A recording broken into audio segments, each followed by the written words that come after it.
nanohub.org. You can follow along with this presentation using printed slides from the NanoHub. Visit www.nanohub.org and download the PDF file containing the slides for this presentation. Print them out and turn each page when you hear the following sound. Enjoy the show. Let's begin. This is lecture 25 for Schottky diode. And Schottky diode is like a PN junction diode, but historically and also for many practical reasons, it is something, and also for pedagogical reasons, this is a very powerful device, and I want to introduce you of how it works. Now, I will start by talking about the importance of metal semiconductor junctions. Now, metal semiconductor, the PN junction we talked about so far, what was it? Semiconductor junction, right? It could be same semiconductor homo junctions or different. Let's say germanium on one side, silicon in another. So that it could be, but here definitely it's different, metal and semiconductor, and I want to explain how it differs.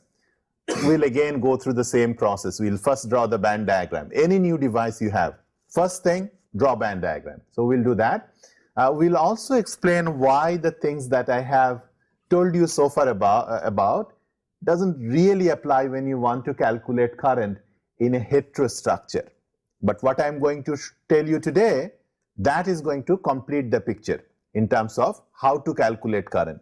If you know these three processes, then any other device that comes in your lifetime about various carriers, various devices, you should be able to handle. And then I'll conclude. Now, metal semiconductor diode is actually a very simple diode, in one of the oldest diodes that people know about. One side is this green semiconductor. It could be N or P doped, but in this case, let's say this is N doped because Nd is the donor. And the red are the metal contacts. Now, many times historically people didn't put a metal down, but rather if you take any wire and then touch it on a semiconductor, then that becomes a metal semiconductor diode. So in the old days, the first transistors, the transatlantic transmission and all those are all metal semiconductor diode. The first bipolar junction transistor, I'm going to say in a second, that was really metal semiconductor diode, not the thing that you read in your book. What we read in our book is very different from what was invented in 1947, and most people don't understand that. So I'm going to explain to you that. Now, most of the time, again, we'll be doing a one-dimensional cut and look at the one-dimensional flow just for simplicity. But as you realize that when you have a wire touching a two-dimensional or three-dimensional semiconductor, a chunk of material, the current will come through that point and spread out. So that's a little bit more complicated, but for the time being, we'll ignore that complexity. The symbols, again, the symbols are very similar to the diode, but you will recognize that there is this extra wings sitting on the corner that tells you about that this is a metal semiconductor diode they are talking about. Most of the output characteristics will be very similar to the PN junction, but the physics is very different. Okay, it has a lot of applications, metal semiconductor diode. For example, if you, in many, as I said, in radio transmission, in other cases, in older days, people used to use this metal semiconductor junctions to demodulate, extract back the carrier signal from the signal from the carrier. But there are many others. For example, this is a historical replica of the detectors of signals. You can see the wire, right? Do you see that wire hanging from that sort of the cantilever? And the semiconductor is like a paste. The yellow paste, lead sulfide is a yellow paste. And that's in the early days, that's what people used to do as a diode. That's the diode actually. Now, there are, of course, this first original bipolar transistor that turns out to be a metal semiconductor metal transistor. It is not the classical transistor that you study. And I will explain, and you will do a homework on this, that how the original transistor worked. So that's already in your homework. Then people talk about carbon nanotube transistors that you may have heard about. Do you see that there is looks like a bridge between this, a single line bridge between the two sides? The two sides, the two islands are contacts. These are metal contacts, and the long wire is a semiconductor, carbon nanotube. So That's something that's very important. People work about it all the time, metal semiconductor junction. And then, of course, the STM tip. Anytime you have a metallic STM, scanning tunneling microscope, where you put it down and drag it over a surface to see the surface topology or the surface electronic property, it is essentially a metal semiconductor junction, because the tip is often a metal and the base is semiconductor. So, of course, the physics is very similar. So, this is actually what you are going to learn, has a wide range of applications. So, the yellow paste, as I said, this is called gelena or lead sulfide type paste, and for many materials for many years the people have used it as a semiconducting material. So, let's start with equilibrium band diagram. Now, equilibrium band diagram, we are what I want you to notice, the reason I am putting up this topic map over and over again is when you study for this course, or you want to really capture what you have learned in this course, you should go back and see that everything I'm doing under the equilibrium column, it is always the same. I'm always following the 4 rules, and I will never break from the 4 rules, and I will always get the right answer. And similarly for DC, you will see that I will be doing a same set of things over and over again. AC, large signal, same. Anytime I see large signal, you will see I am doing charge control. So I want you to follow the pattern, because these are, of course, devices people already know. When you go for work, they will not be asking you to do a MOSFET analysis, they will ask you to do something else. And again, if you know the pattern, you'll always be okay. So the first thing is that anytime I want to do an equilibrium, I'll have to solve that equation, right? That's the Poisson equation, and this graphical solution is called this band diagram. That's the graphical solution of the Poisson equation. I'll also have to solve these equations, but what I'm going to show you that I have to do something special about solving this equation, because this may not really directly apply to metal semiconductor junction. I'll explain to you in a little bit why. Okay, what is the rules? What are the rules for drawing a band diagram? First, draw a quasi-Fermi level. So a Fermi level flat across this region, because the property of equilibrium, no matter what happens, is always that the Fermi level is flat from one side to the other side of the junction, because had there been a gradient, there would have been a current, right? You remember that the gradient of quasi-Fermi level tells you how much current there is. No current in equilibrium, no net current. So therefore it's flat. The next thing is to draw the conduction and a valence band of the respective side. Now this is a metal. In a metal, Fermi level is above the conduction band in a given conduction, one of the bands, inside one of the bands, and so therefore you see the band gap is right there, the blue. But the Fermi level is like a degenerate semiconductor, as if. And so the Fermi level is inside one of the bands. Why is it? Do you remember? Because it has generally odd number of electrons. So therefore, in metal generally, the Fermi level is half full in one of those bands. Okay, so that's fine. Now what about the semiconductor? Oh, by the way, so there's a phi sub m is a metal work function. From the Fermi level, how much energy does it take for an electron to go out and get free? And so that is the amount of energy, phi sub m. So you can draw that immediately, because you know what the Fermi level is, and then you can just draw the dotted line that gives you the vacuum level. Now let's come to the other side, for the semiconductor side. This is a n-type semiconductor, I assumed, right? I assumed an n-type semiconductor. So I should draw that line first, because this is close to the conduction band. And with using the band gap of that material, whatever that material is, then I draw the EV. So that gives me the band gap. Now the next step is that I have the chi. I'm sorry. So this from EC to the vacuum level, that is chi. That symbol I'll put it down in a second. But that is chi. So you first have to do the chi to get the dotted line. And the blue and the red region that you see with the vacuum level, that is essentially taking the right hand dotted lines and the left hand side dotted lines for the vacuum level and connect it up continuously. It doesn't matter how you draw it. Just draw it anything, but it must be continuous.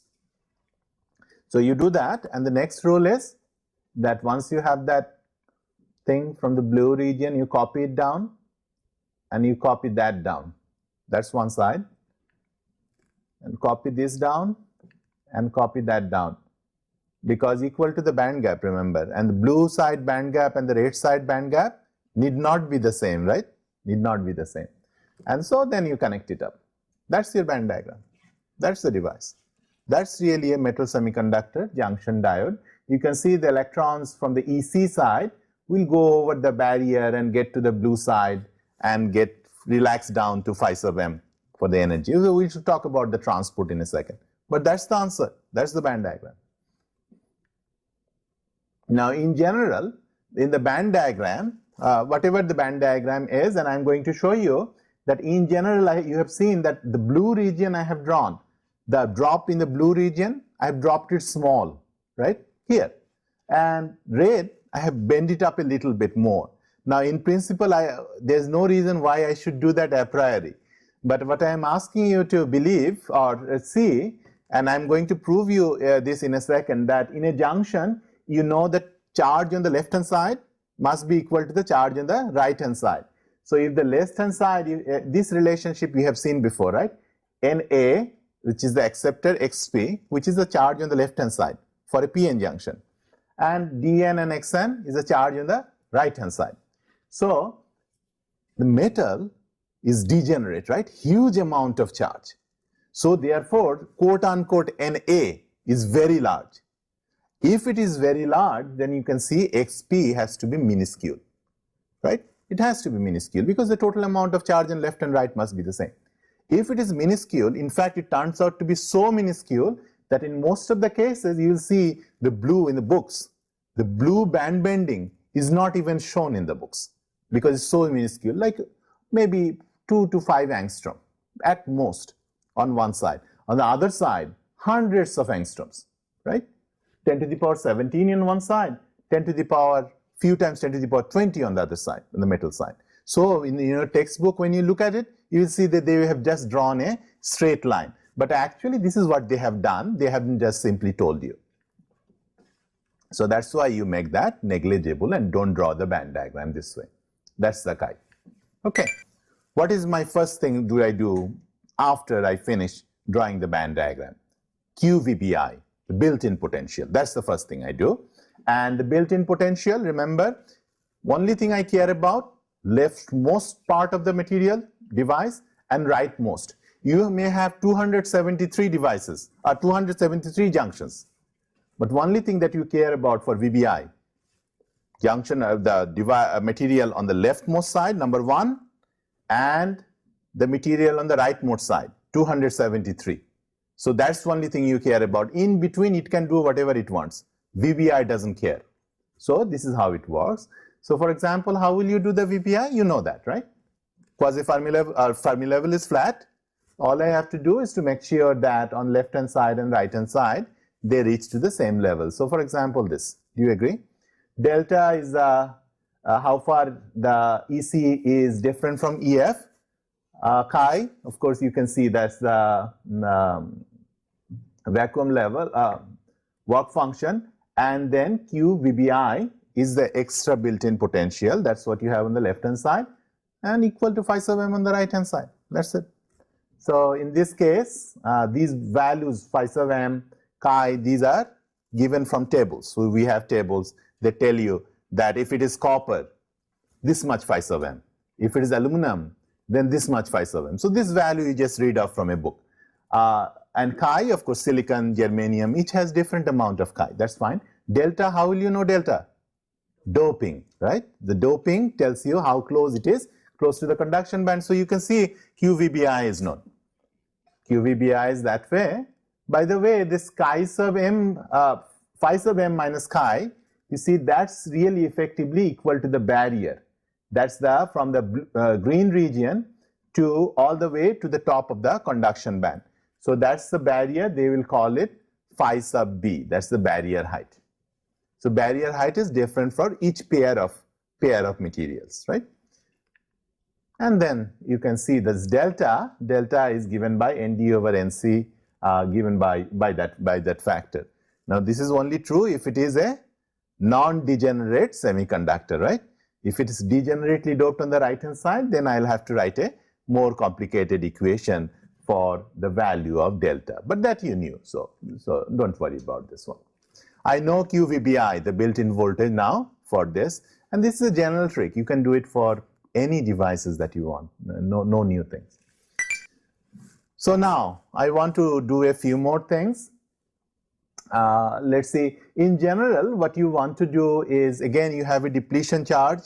The blue is the depleted charge on the N side.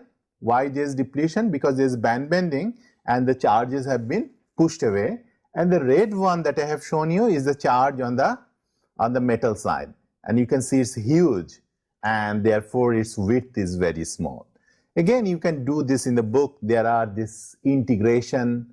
You start from the left-hand side, gradually come and gradually integrate through the red region, which increases the electric field, and then gradually go through the blue region, which takes away from the electric field, and essentially you'll have it on the right-hand side, extreme right-hand side again, the electric field is 0. Again, the same thing, PN junction, there's nothing funny here. But you can see, because the red region is so tiny and skinny, therefore, the electric field, when you integrate it, it almost looks like a jump in here. Because it, in a small distance, it gives a lot of integrated area under the curve. Therefore, it jumps up, and gradually on the right-hand side and the blue side also, it will gradually take away the electric field, the red region generated. Eventually, it will make it equal to 0. So you can calculate the maximum electric field, can you not? Because if you knew the donor density, and somehow if you knew Xn, how much it has got depleted, then you divide by the epsilon, then you are done. But of course, you don't know Xn. So that I'll have to calculate somehow. By the way, so after you are done here, then what you will do is you will integrate this electric field to get the potential, right? And do you now realize why there is the potential starts from almost close to 0? Because look at that curve. If you integrate that skinny triangle on the left-hand side of 0, that has almost no area. It has a lot of ordinate, but no area. So therefore, the blue curve on the bottom, you do not get any contribution to the potential drop. And then, of course, on the right-hand side, the potential quickly picks up. And this potential is VBI on the right-hand side, right? That's what VBI is. And so you can calculate Emax and Xn divided by 2, area under the triangle over there, that's equal to phi sub max or equal to VBI. And then once you have this, you flip it over, right? And if you flip it over, then that's the band diagram that you will see that is often drawn in your textbook. Okay, so let me go through this a simple calculation to show you how it works. Exactly the same as PN junction diode. I really don't have to do much. Look at this. So at E equals 0 plus, you have Nd and Xn, and E at 0 minus, you have N metallic, whatever that number is, and Xp is whatever the depletion on the metallic side is. The thing is that I don't have to know that. I'll show you in a second. So in general, you can write, because the charge has to be the same, you can write NdXn equal to Np, N sub p, Xp. And similarly for QVBI, it's the area under the triangle, you write it the same way, right? E at 0 minus Xn divided by 2 and 0 plus Xp divided by 2. And you will have this squared term on Xn squared and Xp squared. Now you know QVBI, right? You know QVBI. Nm, well, you don't know. In a PN junction, I knew what Na and Nd was. So I will not be able to solve this problem in general. But fortunately, it turns out that Nm is so large that Xp is negligible. As a result, I'll be able to drop this term and then from QVBI calculate Xn and not use the top equation at all. You see, that's the trick. That's the extra trick that you have to do. And so from here, what I am going to say that that Nm is very large. If Nm is very large, then do you see how the standard p-n junction equation becomes independent of Nm? Do you see that? If Nm is very large compared to Nd, then Nd I drop, and I have Nm on the top, Nm on the bottom. That gets cancelled, and I have nothing on the right hand side for Nm. That makes sense, right? Because it is so large that in that case the tiny region doesn't really make much difference. And you can do the xp, but you can see this time it will be 0, close to 0. Do you see that again? Because n sub m is much greater than Nd. So I'm going to drop that. But now n sub m is in the denominator. And when you have a very large value for that, it's like a one-sided junction. So that goes away. So mathematically it's telling me exactly what I have felt intuitively, that this should be the answer. Okay, so now I have told you about this band diagram equilibrium. Now the DC current flowing through this junction is a little complicated. Not complicated conceptually, but it's a little different. I cannot use directly this drift diffusion equation that I have derived in the first 5 weeks of class. Anytime I have a discontinuity in the conduction band, a heterojunction, right, or in the valence band, then I have to use a slightly different theory, which is very simple, called a thermionic emission theory. So anytime you will see a discontinuity in the conduction band on any material, any device, then you have to use this particular way of viewing things, as I will explain. So I'm talking about now the DC and the Schottky barrier. Now what I just said is that this way will not work. Now this theory only works generally when you have a continuous conduction band or a continuous valence band. In that case that works. When you do not have that, then we will try to do things in a slightly different way, but actually simpler than p-n junction. You will see it takes just a few minutes to explain how it works, but you have to pay attention. This is the band diagram in equilibrium. I shouldn't have to draw that again, right? So you know that. I just drew it a few seconds ago. QVBI, you realize.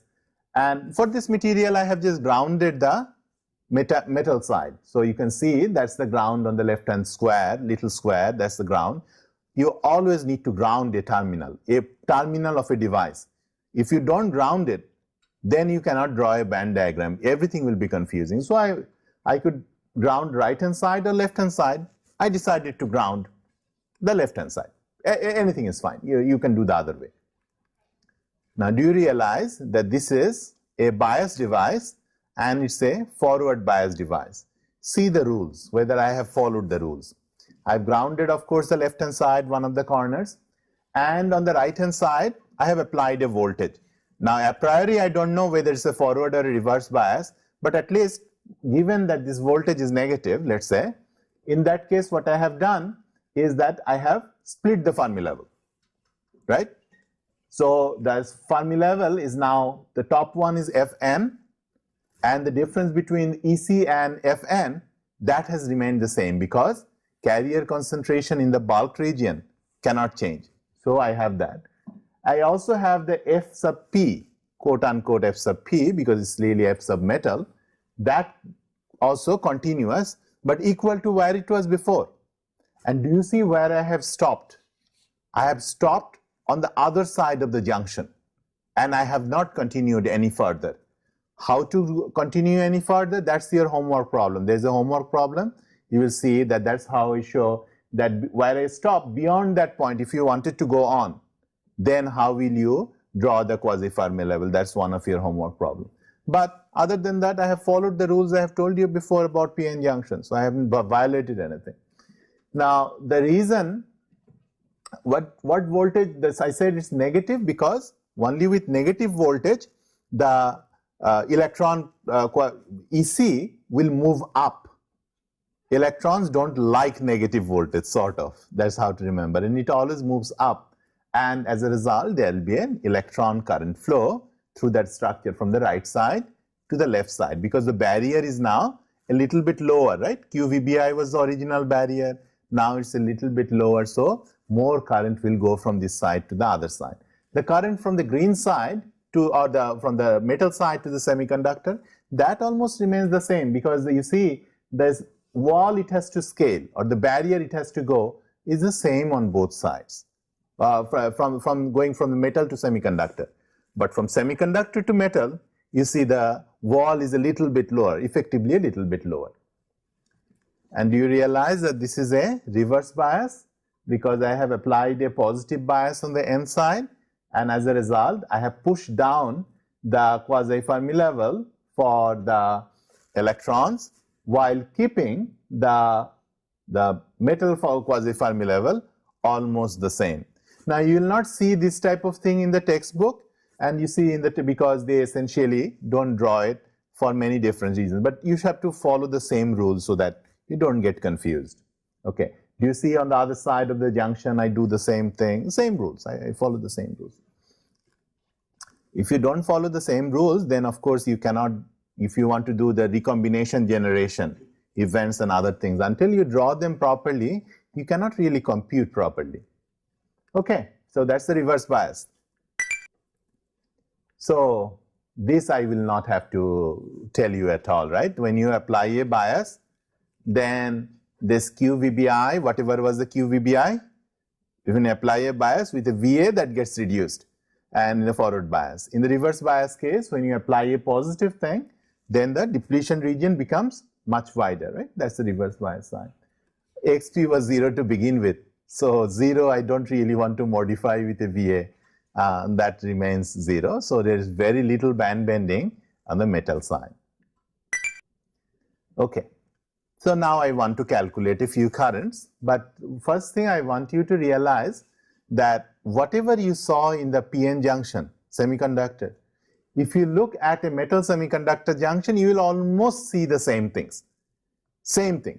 You will see that there is this region 1, 2, 3. Remember this 1, 2 diffusion controlled, ambipolar, and then there is series resistance drop. You will see the same thing.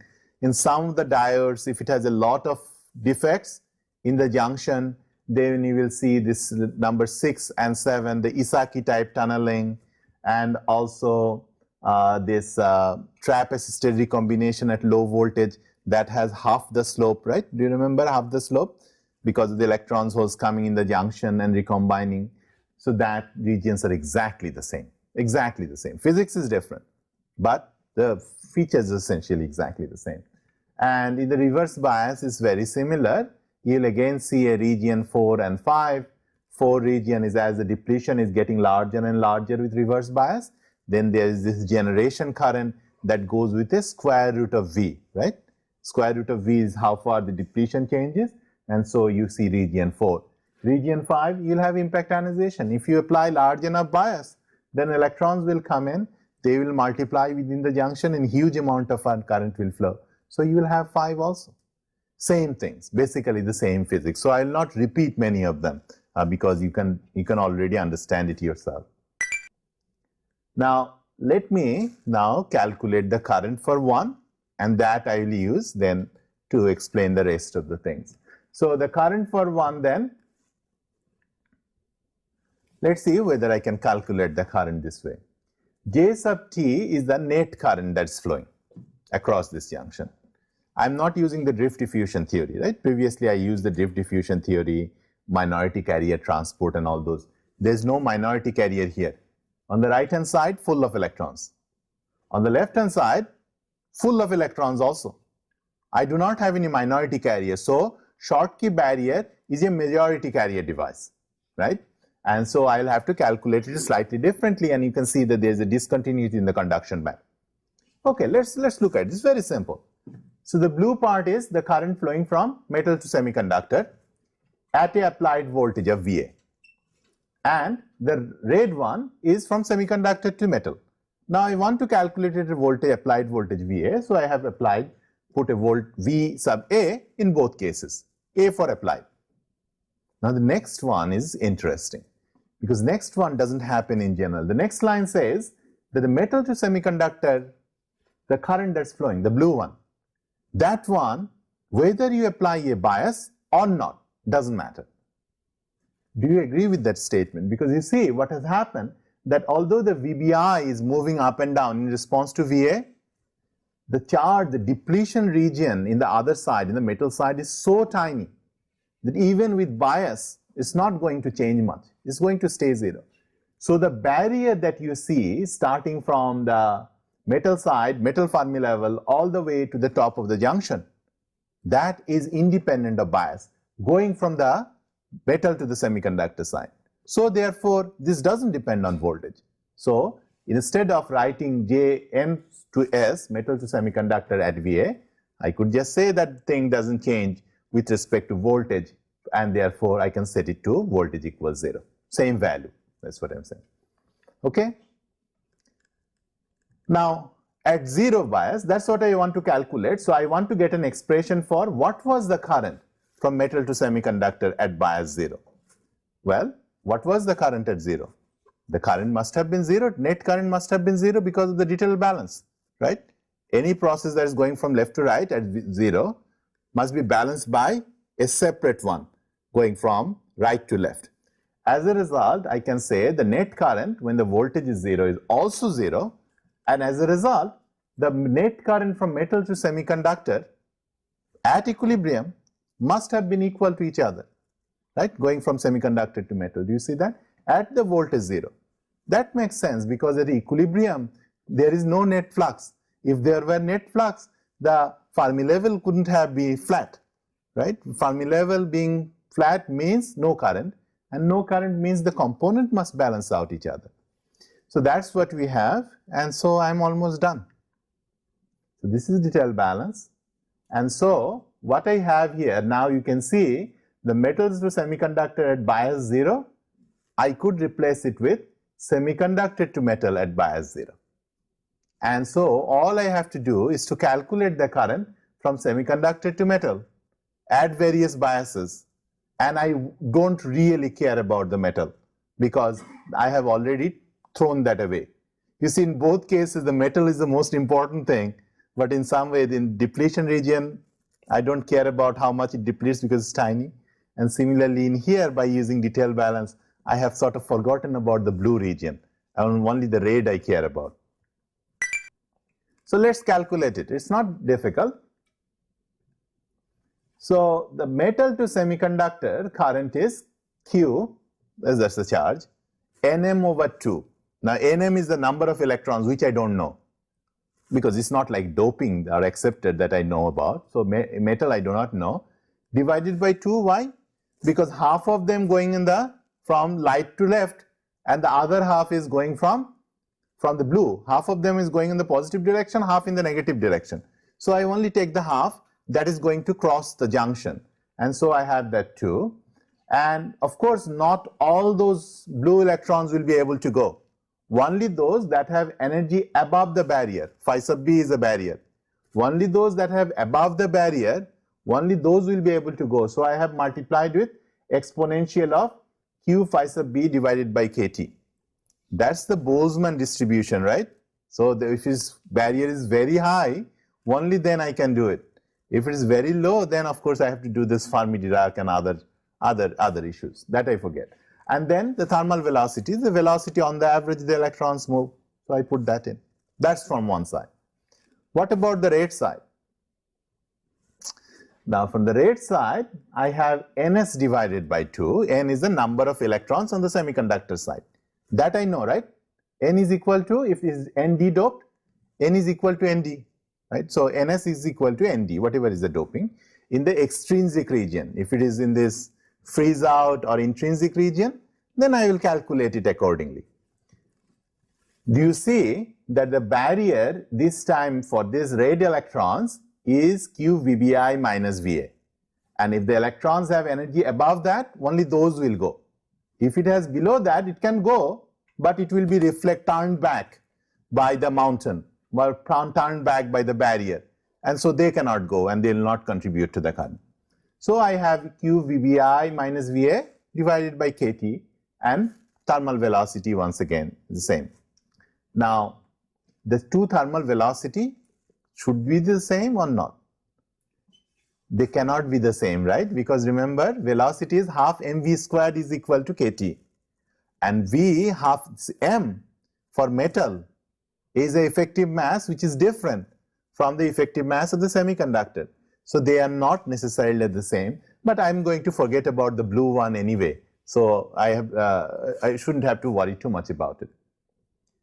Now this one, I have just split it up into two pieces, q VBI and VA over KT. And this in equilibrium must be equal to this. Do you realize why?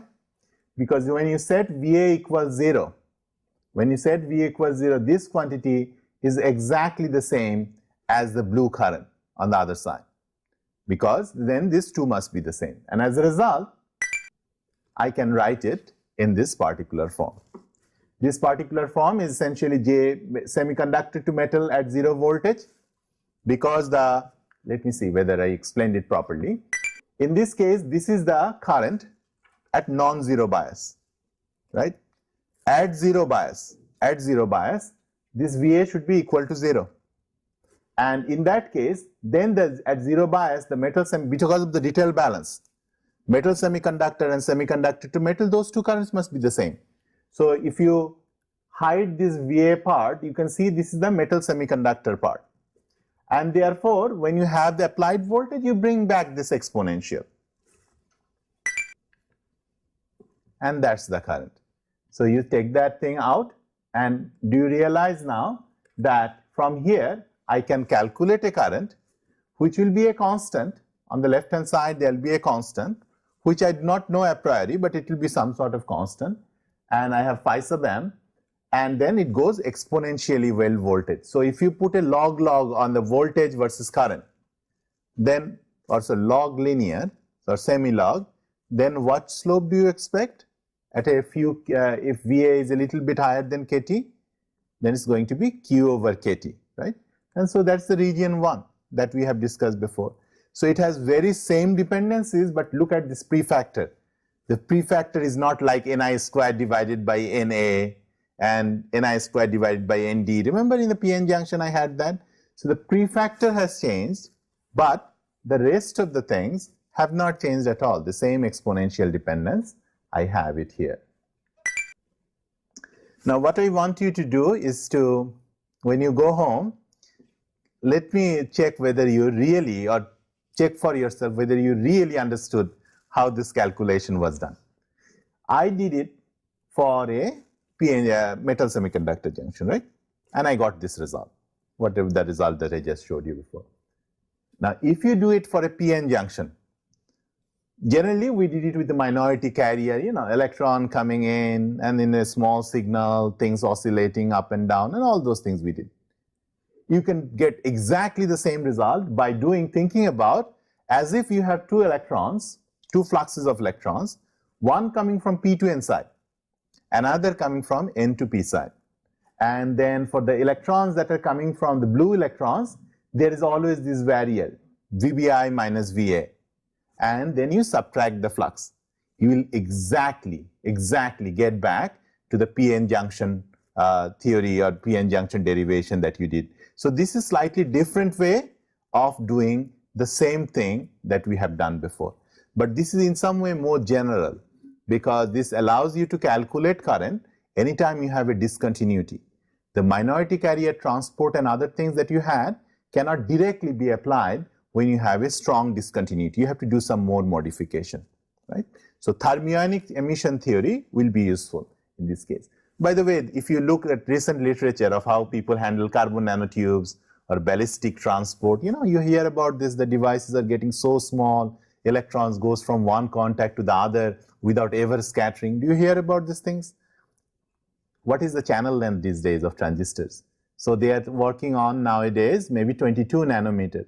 The channel length may be 12 nanometer, 120 angstrom from source to drain. And many times they will not scatter at all. If you calculate the value of lambda, mean free path, do you remember mean free path? If you calculate it, you will see that many times it is becoming comparable or larger than the channel length separation. How do you calculate current? You don't have scattering. If you don't have scattering, how do you talk about mobility and diffusion coefficient, right? Without scattering. But even in that case, if you apply a bias, use the thermionic emission theory, flux is going from right to left, left to right, subtract it, you will get a beautiful answer, no problem. So what you are learning here is, even today, is exactly the same of what people do in their research literature. Okay, so to conclude, I have talked about Schottky barrier diode. It's a majority carrier device. Do you understand why? Because it is always the majority carriers are playing transport, no minority carriers here. Very important distinction. It's a historical importance, but as you said, carbon nanotubes and modern MOSFETs, these are actually treated by the same theory, so it's also relevant now. History repeats itself in some way, interesting ways. There are similarities and differences in PN junction. Similarities in terms of band diagrams and other things, right? Exactly the same. But in terms of calculating current, we use thermionic emission theory.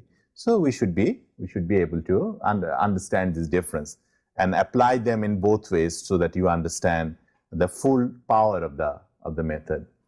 Now, the trap assisted current and avalanche breakdown, Zener tunneling, all are the same, exactly the same. I'll show you a little bit in the next class, but exactly very similar to the junction diode. You have a depletion region, well, you have Shockley-Ridgway recombination, and then you integrate over the junction, you have the same result. So what I'm saying that these two pieces, Schottky barrier and PN junction, read this side by side and read this closely, that why something happens here doesn't happen here. You should be able to clean this up, and once you have done this, then for the rest of the devices, everything, MOSFET, bipolar and all those things are a series of PN junctions, a series of metal semiconductor and PN junction combinations. If you understand this, rest becomes very easy. Okay, thanks.